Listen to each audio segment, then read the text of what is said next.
llamado Wagner, encabezado por un señor llamado Yevgeny Prigozhin, y después vamos a hablar de un par de noticias de Centroamérica, así que empecemos.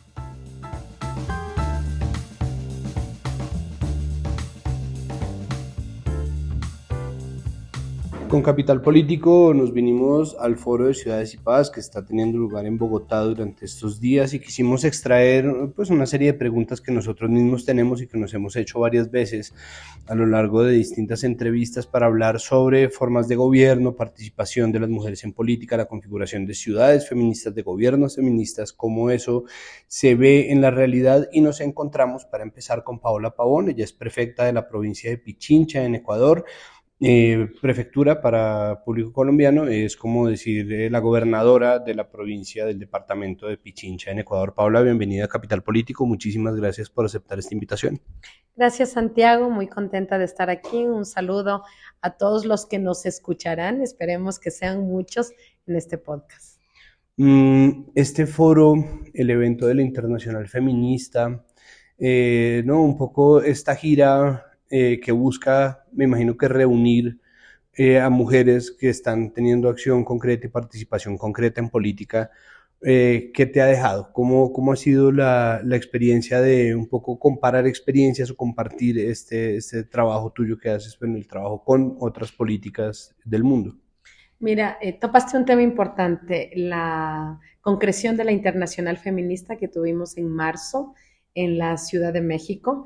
La Internacional Feminista agrega a mujeres que hacemos política desde lo nacional, desde lo local, desde los parlamentos, mujeres que hacemos política feminista y además desde el espacio de la izquierda y progresista. Digamos, ese es como el formato de la Internacional Feminista. Y ahora estamos en este encuentro, este cuarto encuentro, que motiva entender el rol de los gobiernos locales en territorios de paz.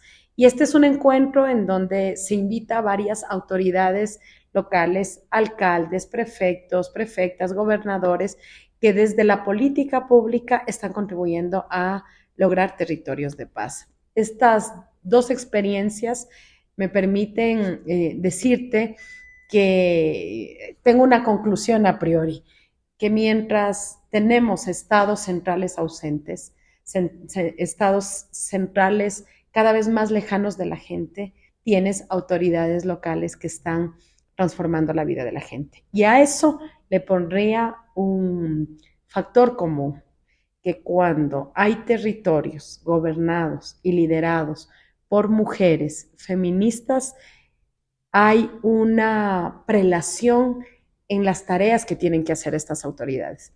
Y la prelación es clara: cuidar de la vida de los más necesitados, de los que han estado excluidos permanentemente, y son sin duda las mujeres, los niños, las niñas, los jóvenes.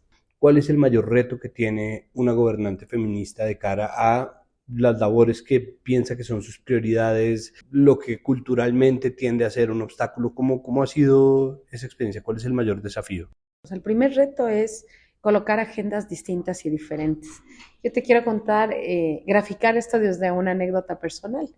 Cuando llegué por primera vez a la prefectura de Pichincha, hoy estoy en mi segundo periodo, yo decidí implementar una política que combata la violencia contra las mujeres, contra todas las violencias.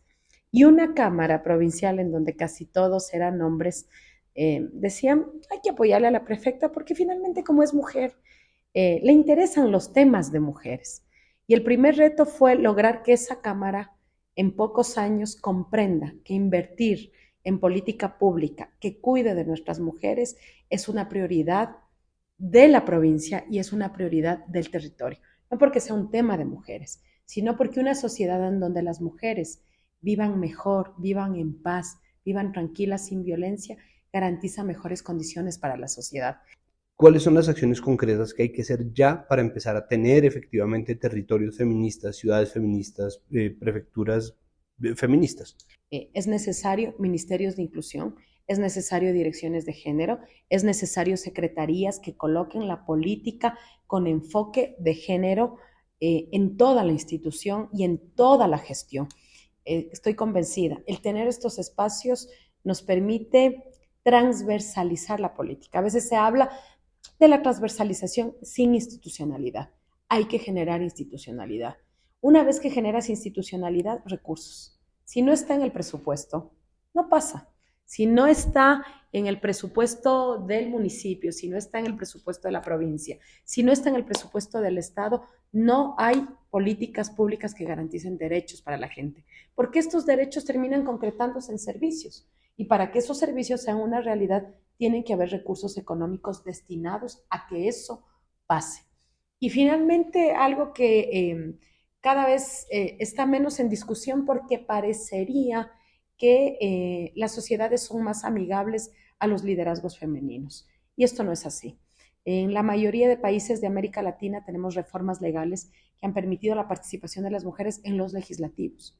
Está bien mujeres concejalas, está bien mujeres legisladoras, pero no está bien mujeres presidentas, no está bien mujeres alcaldesas, no es bueno una mujer gobernadora, una mujer prefecta. Y creo que en ese sentido también hay que avanzar y yo me siento muy contenta que el Ecuador sea un país que está en este sentido a la vanguardia. Nosotros acabamos de aprobar una reforma electoral que obliga a que los partidos políticos logren un 50% de participación de mujeres en los cargos unipersonales. Es decir, que aspiramos en 2 elecciones lograr tener ese 50%. ¿Cómo hacer con el fuego amigo al interior de la izquierda?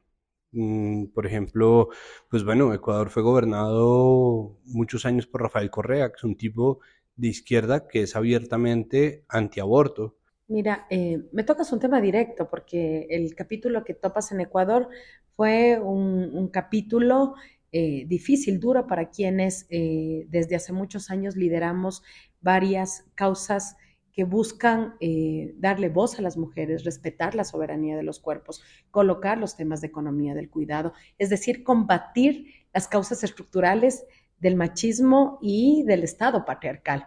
Mira, los partidos políticos y las organizaciones políticas, y te contesto desde esta lógica porque me lo planteas desde la izquierda como un proyecto político, eh, son la representación de lo que es la sociedad.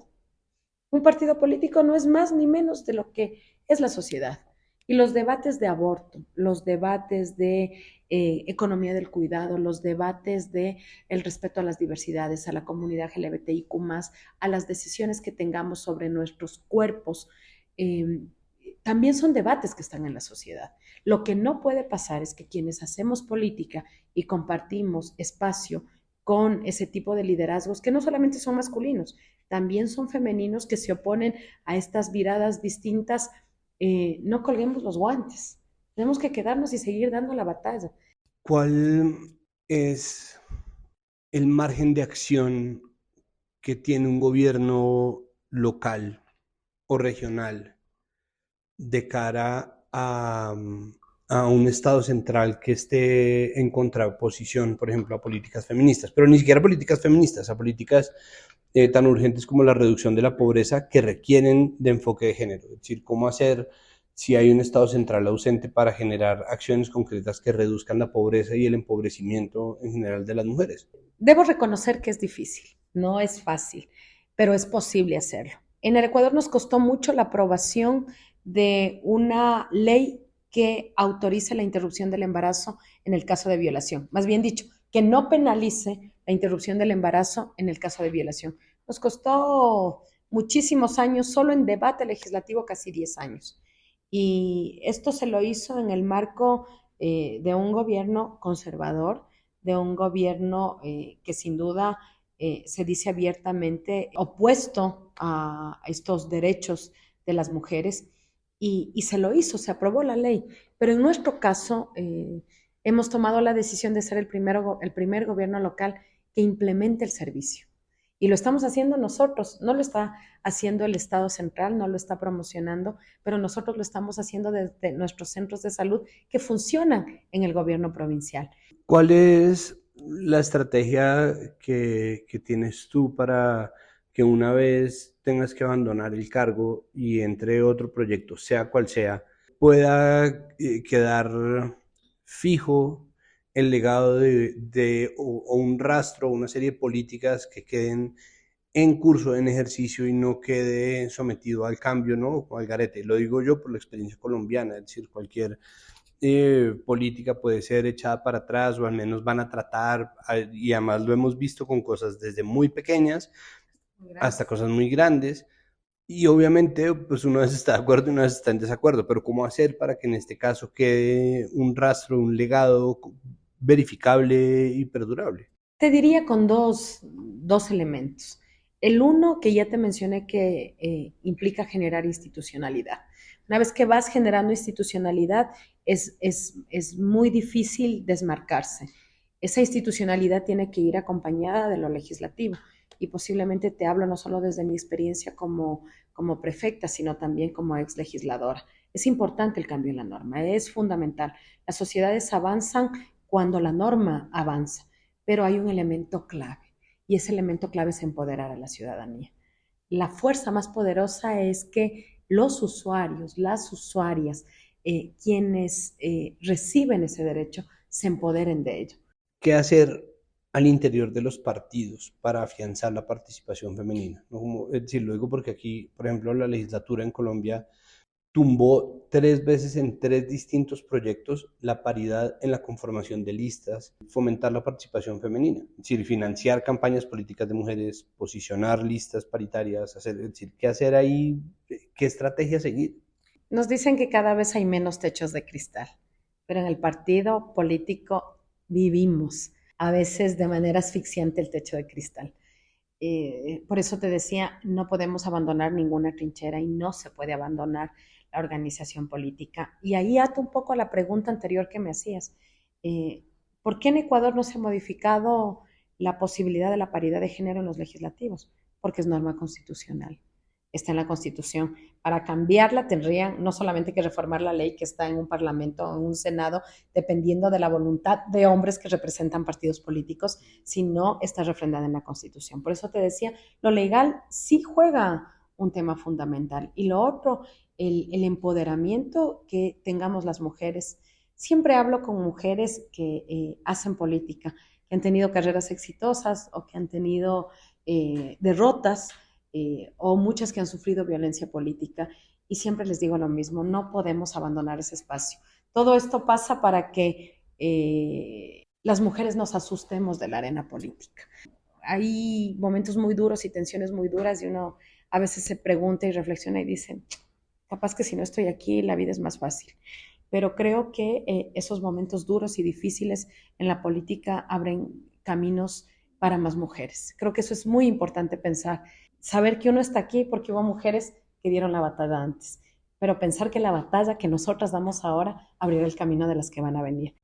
¿Cómo ha sido el trabajo para ti, primero en tu experiencia como legisladora y ahora desde la prefectura, trabajando de un lado al otro del espectro, ¿no? Parte de la experiencia en Colombia, gracias a organizaciones, por ejemplo, como Artemisas, ha sido reunir para iniciativas específicas a mujeres políticas de partidos de derecha, ultraderecha, izquierda, ultraizquierda, es decir, tratar de tener cómo abarcar eso, cómo ha funcionado eso, dónde sí, dónde no se puede trabajar, qué oportunidades salen, ¿hay? ¿Existe esa experiencia para ti? Fui legisladora 2 periodos. Los 2 periodos fui parte del grupo parlamentario por los derechos de las mujeres. La idea de estas bancadas interpartidistas es que haya mujeres de distintas tendencias políticas que coloquen la agenda de los derechos de las mujeres más allá de sus miradas. No es tan fácil, tampoco es fácil, porque sin duda las ideologías también están vinculadas a el rol del Estado de cara a los servicios y a los derechos que puedan tener distintos sectores de la población. Entonces, no es tan fácil, pero creo que hay agendas que son más posible llevarlas adelante que otras. Por ejemplo, cada vez que tú quieras hacer agendas multipartidistas para tratar la soberanía de los cuerpos, no vas a tener posibilidad de que avance. Los sectores de derecha, los sectores conservadores se oponen, pero es más fácil armar una agenda para combatir la violencia política contra las mujeres. Porque, digamos, esto es un tema general en donde creo que nadie podría oponerse a eso. Entonces, me parece, por la experiencia que hay que colocar los puntos que sí nos juntan, porque ese ejercicio de puntos que nos juntan después nos van a permitir encontrar puntos intermedios en lo que no nos junta. Y una de esas experiencias, por ejemplo, es el punto medio que ahora se logró en Ecuador para aprobar la interrupción del embarazo en caso de violación, porque fue un punto de sensibilidad en las que se oponían en el caso de violencia sexual. Había mucha gente que decía, yo no estoy de acuerdo con el aborto en términos generales, pero me parece que en el caso de agresión sexual y violencia sexual puede ser una realidad. Entonces vas acortando esas diferencias. No es fácil, es difícil hacerlo, pero creo que es posible.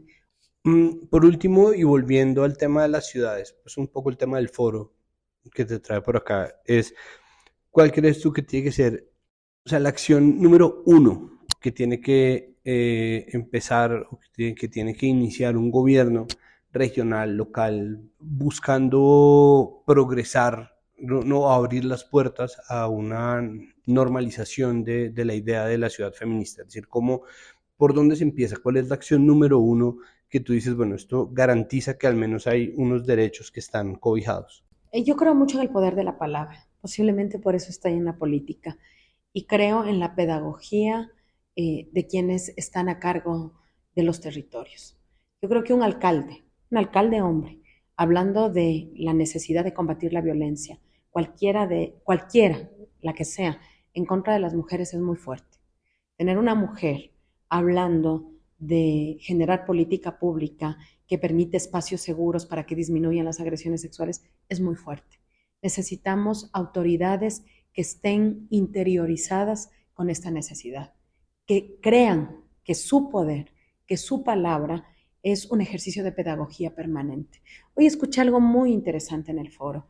Hemos avanzado en leyes, hemos avanzado en política pública, los gobiernos locales están haciendo inversión para tener ciudades más equitativas, más feministas, pero si no logramos el cambio cultural, nos van a seguir matando. Me pareció muy fuerte esto que señaló la secretaria de Igualdad de acá de la Municipalidad de Bogotá. Y creo que esta interpelación a lo cultural es necesaria. Y tú me decías la primera cosa. La primera cosa es tener autoridades convencidas de que territorios distintos es posible y tienen que decirlo, porque si lo dicen, van a tener que hacerlo. Pues perfecta, Pavón, muchísimas gracias por estar aquí con nosotros en Capital Político. Bueno, un placer estar aquí, Santiago, contigo, un placer estar en Bogotá y bueno, invitarle a la gente a que escuche, comente y que cualquier inquietud la ponga en las redes. Muchísimas gracias. Gracias.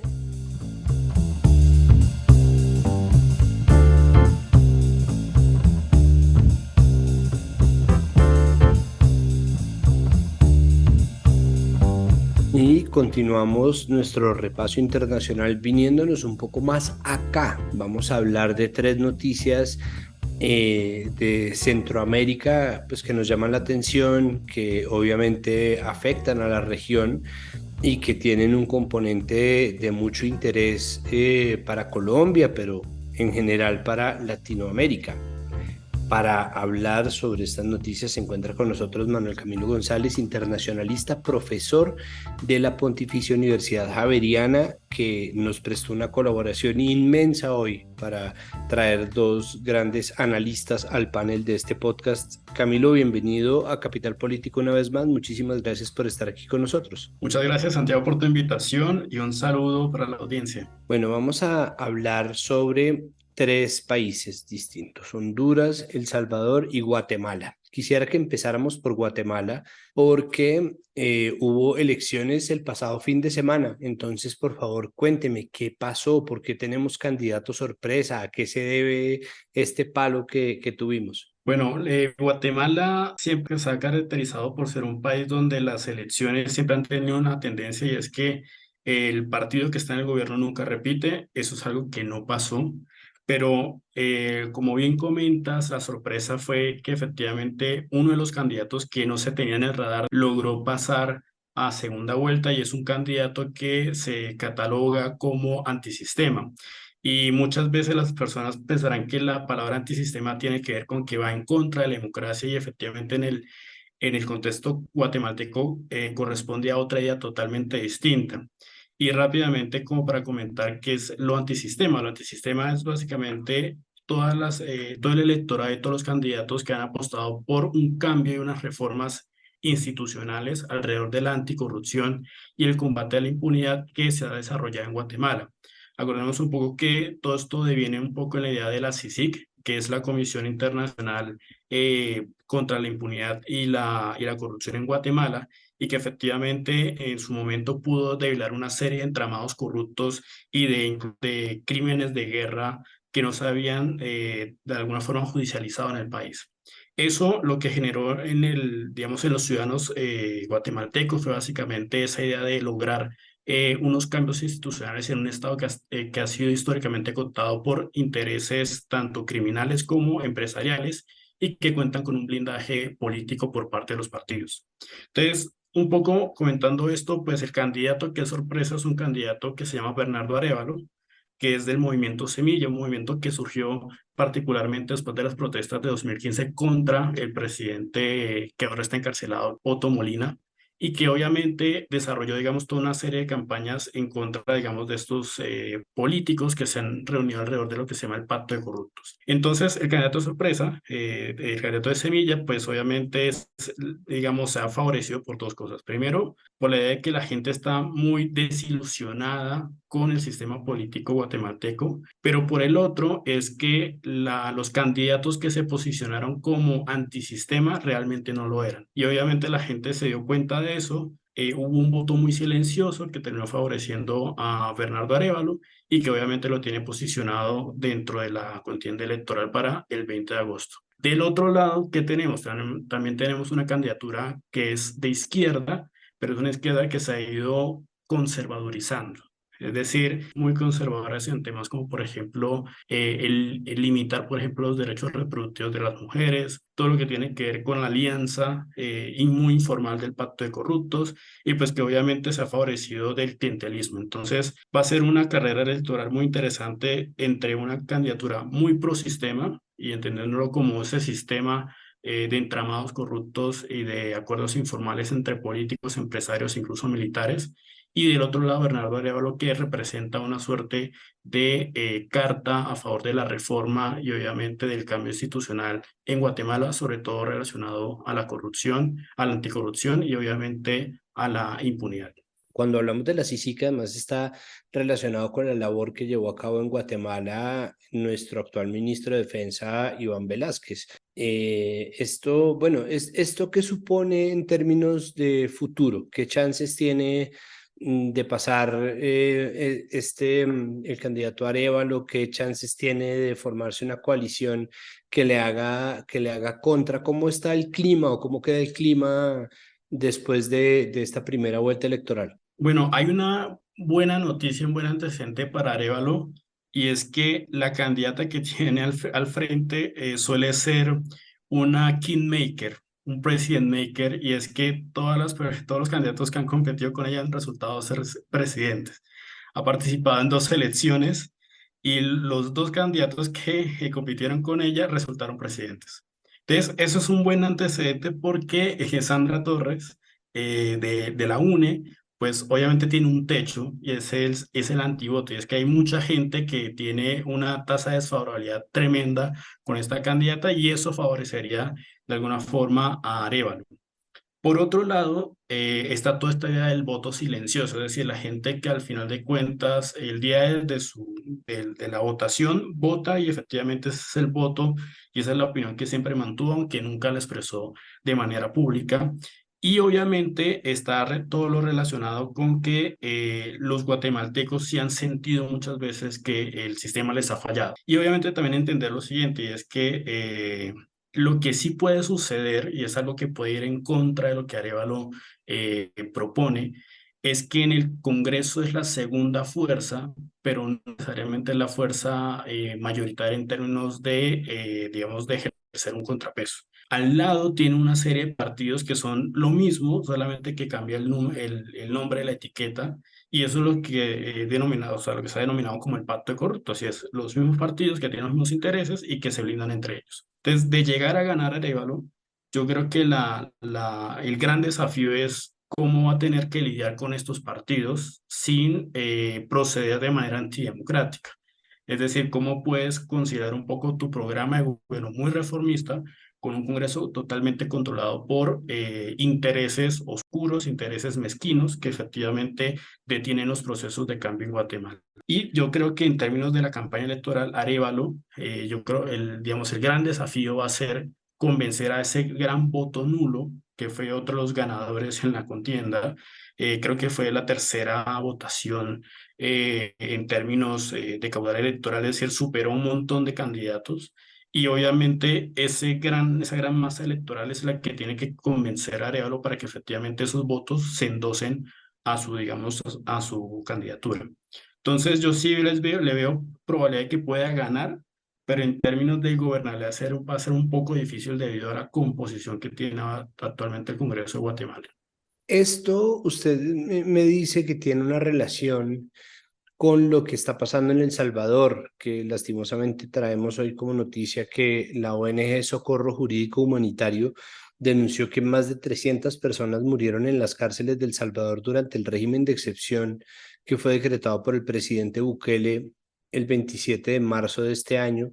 Y la misma ONG dice que el 92% de estas 300 personas eran inocentes. Entonces, hábleme un poco de esto. Primero, ¿cómo se relaciona esto con lo que pasa en Guatemala? Y ya podemos empezar a hablar sobre este régimen de excepción, esta guerra contra las pandillas que sigue arrojando estos números y estas banderas rojas de violaciones a los derechos humanos. Bueno, la gente suele asociar que las maras son un problema exclusivamente de El Salvador, y eso no es así. De hecho, las maras son un grupo, una organización criminal transnacional que tiene mucha presencia en lo que se llama el Triángulo Norte, y es Guatemala, Honduras y El Salvador. Entonces, lo que sucede allí es que el fenómeno Bukele, el fenómeno de adoptar una serie de políticas de mano dura, yo creo que de extrema mano dura, en este caso, en el caso de Bukele, digamos, ha seducido mucho a tanto a políticos como a presidentes que pues obviamente han visto que eso es una forma muy fácil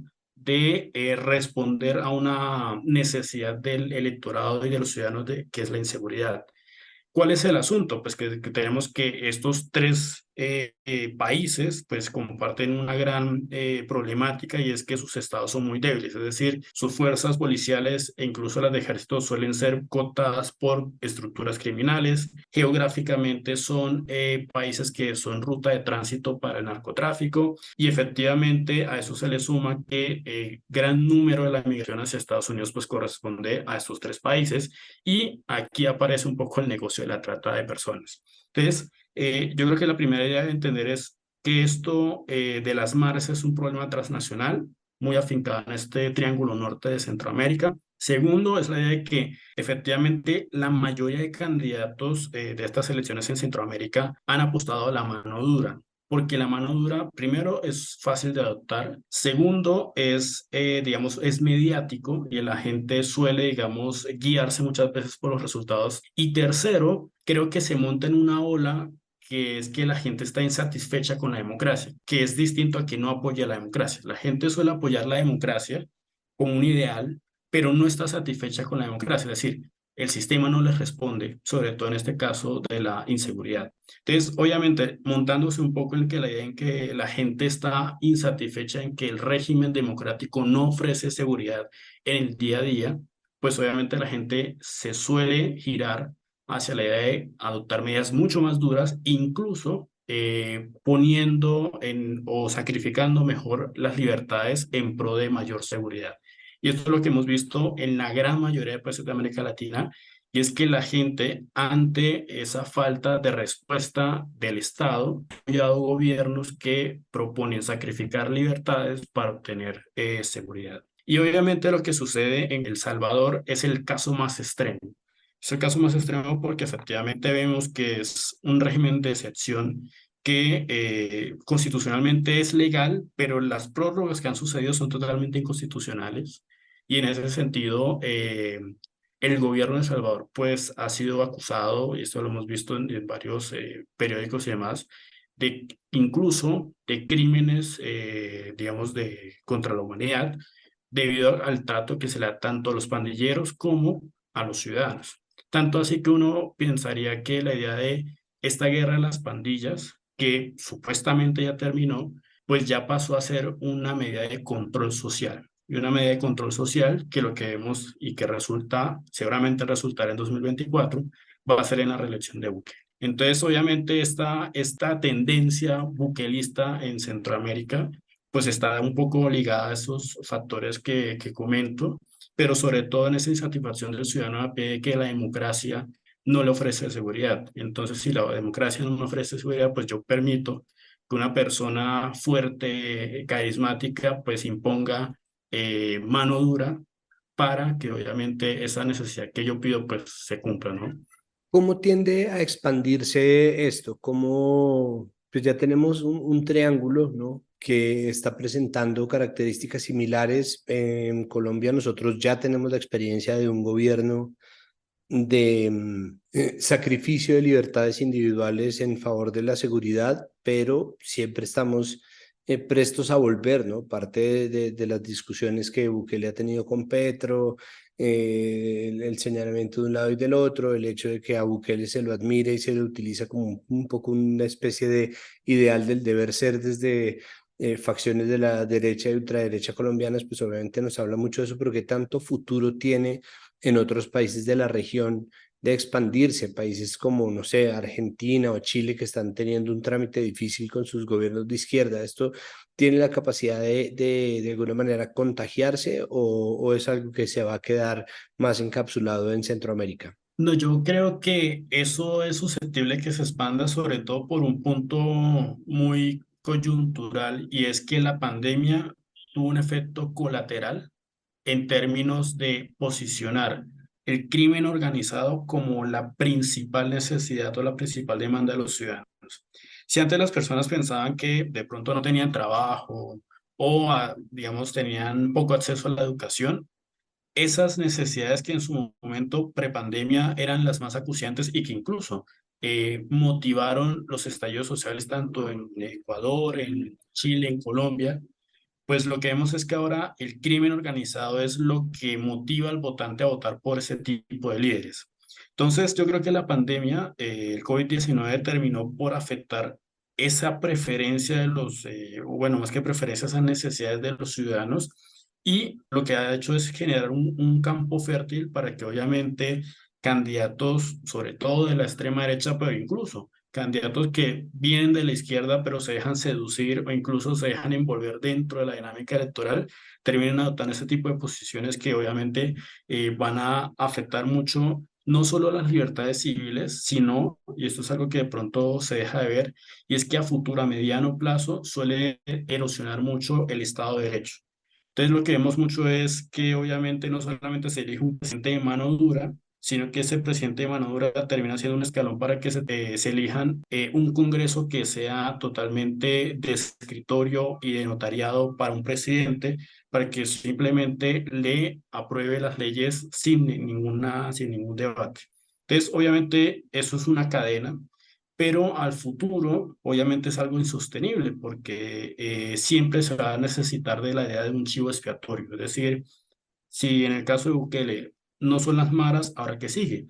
Ahora lo que se inventó Bukele es obviamente todo este tema de la corrupción, pero entonces ¿a quién es el corrupto acá, no? Quisiera terminar hablando sobre Honduras, una noticia horrible de un choque entre pandillas que terminó en un incendio que dejó al menos 41 mujeres muertas y otras 5 mujeres heridas. Esto pasó el martes 20 de junio en una cárcel cerca de Tegucigalpa. Yo siento que tiene un poco relación con, pues, con esto, pero más que eso, también creo que tiene relación con el viejo punitivismo latinoamericano, que es una herencia, pues un poco de este modelo fallido de cárcel para todo y por todo, que termina generando hacinamiento, problemas de salud al interior de las cárceles, problemas logísticos que terminan generando estos enfrentamientos, ¿no? Que son violencias previas a los gobiernos autoritarios y que terminan ocurriendo. Aquí, a comienzos de la pandemia en Colombia tuvimos 23 muertos en la Modelo aquí en Bogotá y es el momento en que no pasa nada. En Colombia existe un estado de cosas inconstitucional frente al sistema penitenciario y eso tampoco se ha resuelto de ninguna manera. Entonces, ¿qué pasó en Honduras? Bueno, Honduras, al igual que, que los demás países que hemos comentado y analizado, tiene el problema de las maras, pero es un problema que a lo mejor en su momento no fue muy mediático, sobre todo por la estructura también de las maras en ese país, que son mucho menos extendidas y que tienen más relación con el narcotráfico que sus padres, por ejemplo, en El Salvador o en Guatemala. ¿Qué es lo que sucedió en Honduras? Pues por un lado, lo que bien comentas que es la crisis carcelaria, es que efectivamente mujeres que hacían, que eran parte de de dos maras totalmente distintas, la Mara Salvatrucha y el Barrio 18, pues se enfrentaron y eso generó, digamos, toda la confrontación y la muerte de estas personas, por un lado. Y en esta semana lo que ocurrió básicamente fue que hubo el asesinato, el homicidio, la masacre de 13 personas por ajuste de cuentas del narcotráfico.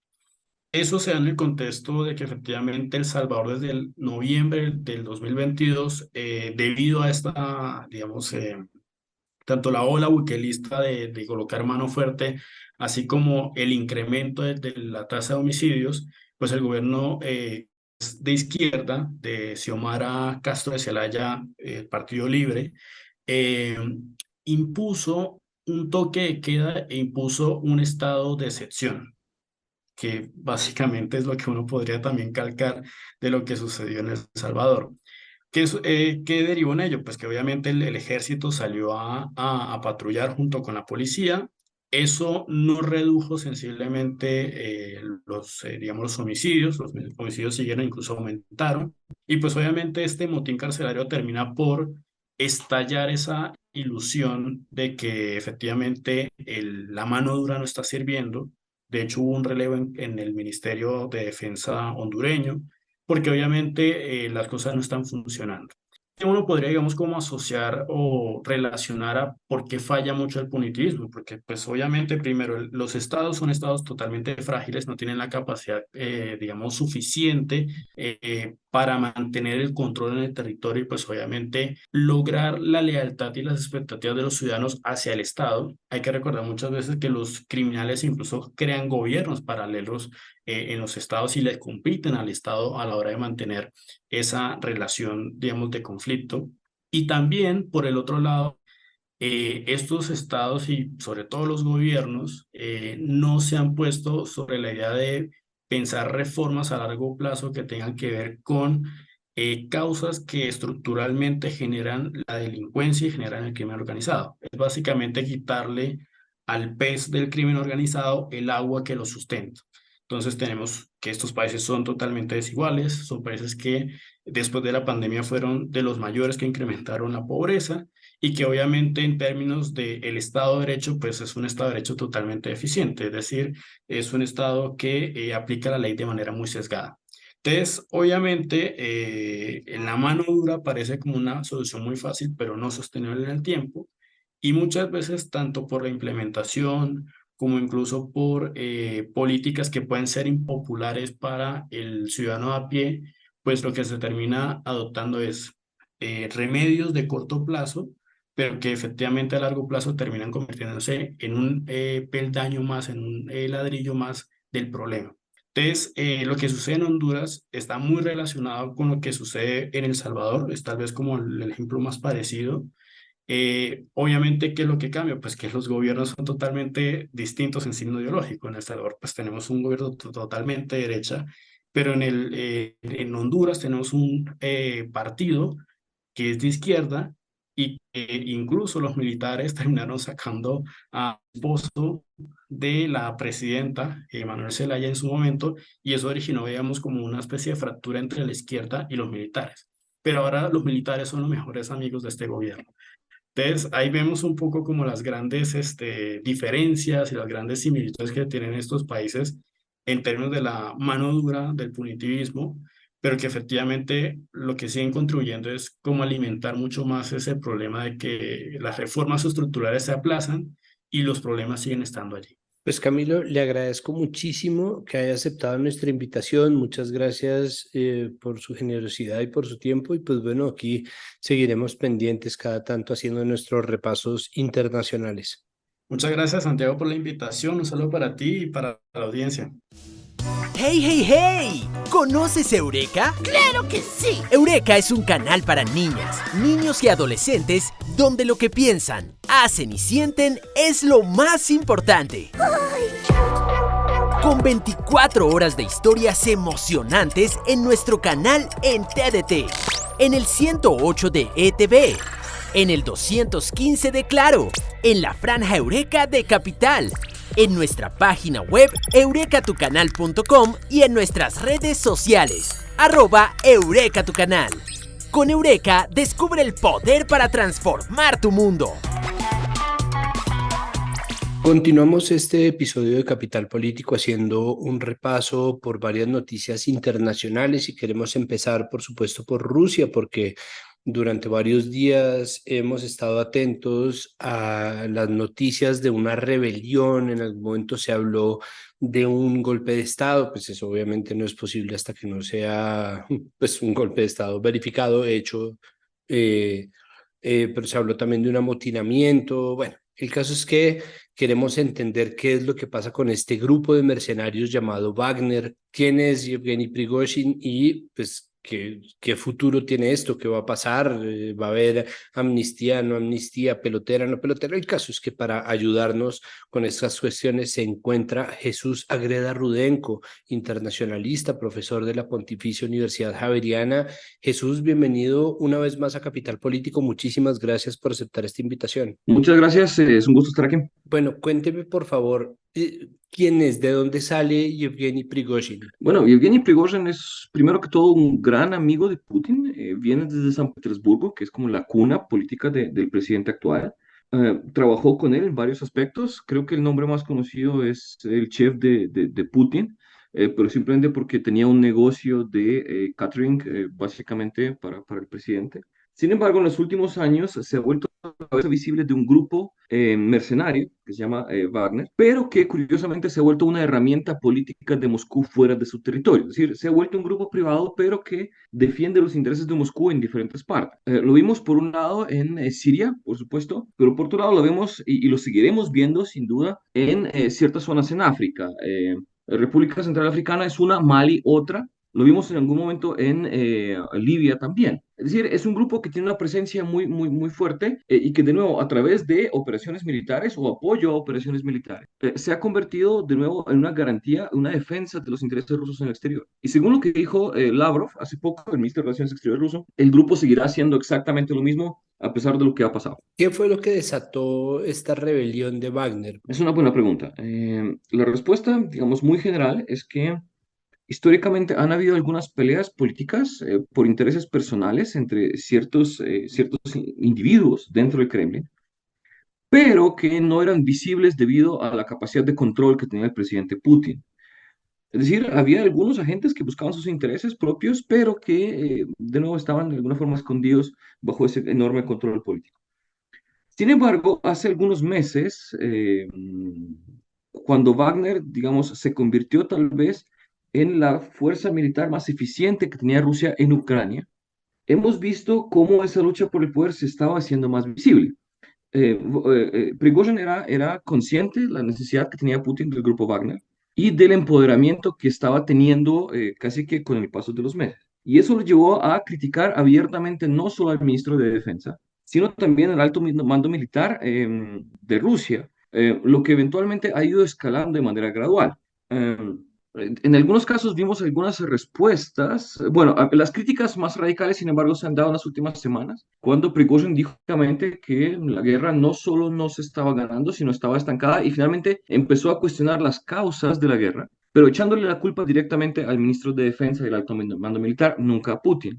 Lo que eventualmente ha tenido algunas respuestas, al parecer, por parte del alto mando militar. Prigozhin se quejaba de que no solo no le estaban entregando las municiones y el apoyo necesario, sino que además Prigozhin dijo que sus campamentos en Ucrania fueron bombardeados. y bombardeados por fuerzas militares rusas, es decir, bajo una orden directa del alto mando militar. Por lo cual, Prigozhin decidió que iba a iniciar esta marcha por la justicia. Nunca dijo que iba a rebelarse, nunca dijo que iba a tratar de tumbar al presidente. Lo que dijo es que iba a tratar de aclarar algunas diferencias con el alto mando militar y con el ministro de Defensa específicamente. Y eso es lo que intentó hacer. Sin embargo, pues ya vimos cómo terminó el asunto con Prigozhin exiliado en Bielorrusia. Ya, un poco se cuida de utilizar un discurso que ataque a Putin, pero al mismo tiempo está generando, pues obviamente, una incomodidad dentro del esquema ruso.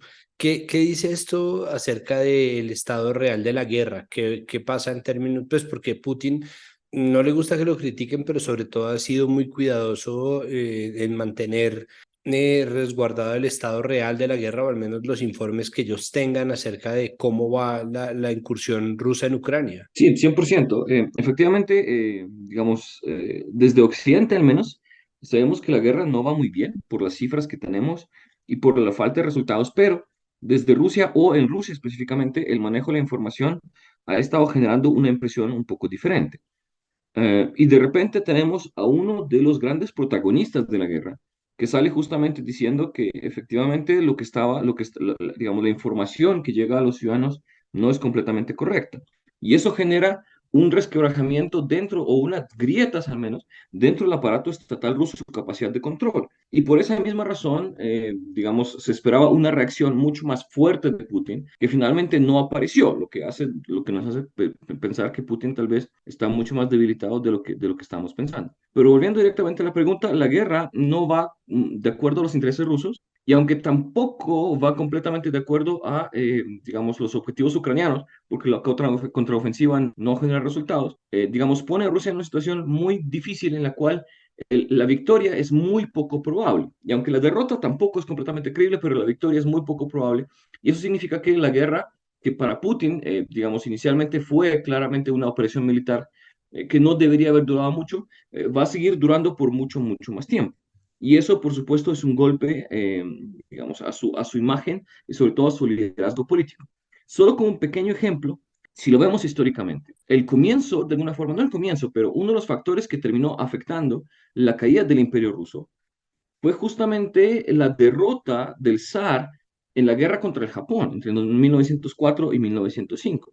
Así que lo que vemos de alguna forma es que el futuro de algunos líderes políticos en Rusia está directamente con su capacidad de ganar o no guerras. Y creo que Putin es bastante consciente de eso. Y por lo cual, digamos, su intento por controlar la narrativa y finalmente el manejo de la información en torno a la guerra ha sido muy, muy estricto. Ahora, sin embargo, pues vemos cómo ese control se está perdiendo de manera gradual. La otra pregunta es, ¿será que pueden empezar a pasar episodios de este mismo estilo de aquí en adelante? Es decir, ¿será que esto que pasó en Rostov del Don es una muestra de lo que podría pasar si alguien de verdad intentara empezar a presionar un poco más en favor de sus intereses con el esquema actual de la guerra para Putin? La respuesta creo que no, justamente por las lecciones aprendidas con esta revuelta. Creo que Putin ahora es muy consciente de esta amenaza, que creo que no vio venir, creo que el mundo entero no vio venir. Y eso significa que Putin va a ejercer un control mucho más directo sobre todos aquellos que tienen una capacidad militar y sobre todo que no hacen parte del aparato, digamos, militar oficial de Rusia. Es decir, Putin va a tratar de ejercer un control mucho más fuerte sobre los grupos privados que están peleando la guerra. Wagner es uno, tal vez el más importante, pero no el único. Y eso significa que Putin va a hacer todo lo posible por eliminar, digamos, la posibilidad de que algo así vuelva a suceder.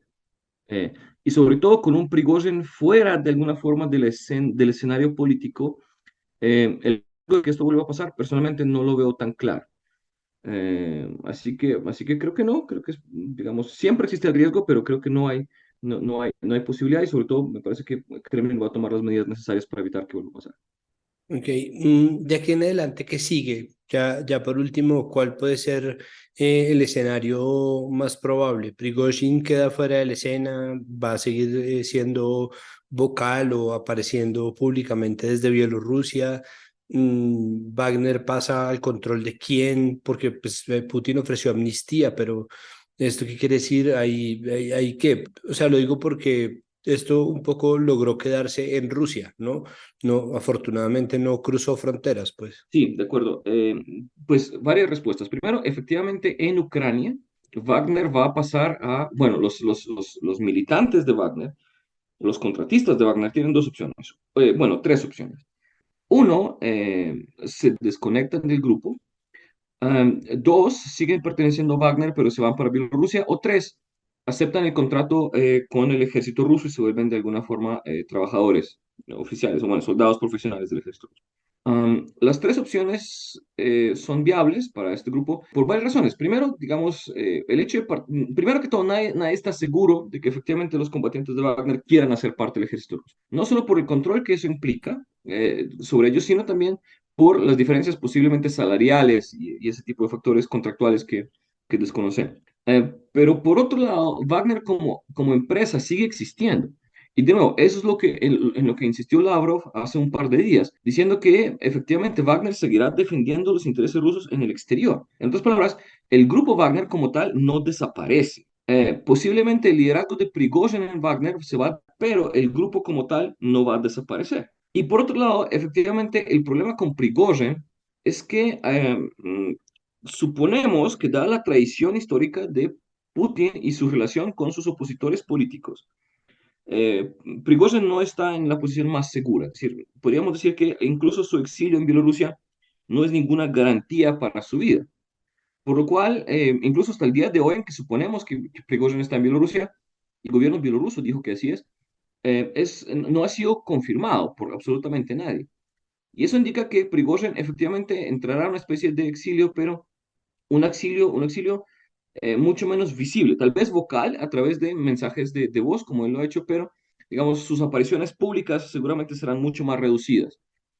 Sobre todo, de nuevo, que a pesar de que él insista una y otra vez en que nunca intentó tumbar al presidente de Rusia, nunca intentó actuar directamente en contra de Putin, sí se convirtió por sus acciones en un contradictor muy fuerte del presidente y eso, por supuesto, lo pone en grave riesgo. Perfecto, pues Jesús, le agradezco muchísimo que haya aceptado nuestra invitación. Nosotros obviamente seguimos pendientes, al menos mirando de reojo, teniendo en cuenta la agenda política colombiana que es tan atribulada, pero ahí seguimos obviamente mirando qué es lo que ocurre en la guerra en Ucrania y por supuesto en Rusia. Le agradezco muchísimo que haya aceptado nuestra invitación. Santiago, mucho gusto y como siempre es un placer estar aquí. Y hasta aquí este episodio de Capital Político, un episodio bastante sui generis. Nosotros volveremos a nuestra agenda habitual más o menos el próximo viernes. Igual ustedes saben que la realidad no da tregua, mucho menos la realidad noticiosa colombiana, pero hoy hicimos el quite para ver temas de cosas que ocurren en otros lados del mundo para tratar de aprender qué puede pasar con nosotros, porque todo eso por supuesto tiene una relación y nos afecta. Recuerden que todo lo que ocurre en Capital Político se hace gracias al trabajo arduo de nuestros editores, Siam León Bernardo González, editor de este episodio específicamente, y Adriana Castellanos, de nuestra productora María Alejandra Cuestas y de nuestros periodistas Juan Pablo Conto y Nadia Orozco. Recuerden también que tenemos muchos otros podcasts que si ustedes quieren pautar en este o en cualquiera de esos podcasts, si tienen un emprendimiento, un comercio o algún negocio que quiera hacer negocios con nosotros, estamos abiertos a eso. Si no, este es un podcast gratuito porque se trata de servicio público, es decir, no tienen que suscribirse, pagar, tener ningún tipo de Patreon, mecenazgo, nada. Lo único que les pedimos es que nos recomienden y que nos califiquen. Es decir, si ustedes creen que este podcast trae para ustedes temas interesantes y herramientas para tomar sus decisiones, herramientas de análisis, por favor peguen el enlace al episodio en cualquiera de los chats que ustedes tienen de amigos, familia o en sus redes sociales. Y si la plataforma en la cual ustedes escuchan este podcast tiene la posibilidad de dar calificación, pues les pedimos el favor de que nos den una calificación, ojalá buena, la que ustedes tengan a bien darnos. Les agradecemos muchísimo por su audiencia y nos oímos en nuestro episodio del fin de semana. Hasta luego. Capital Sonoro.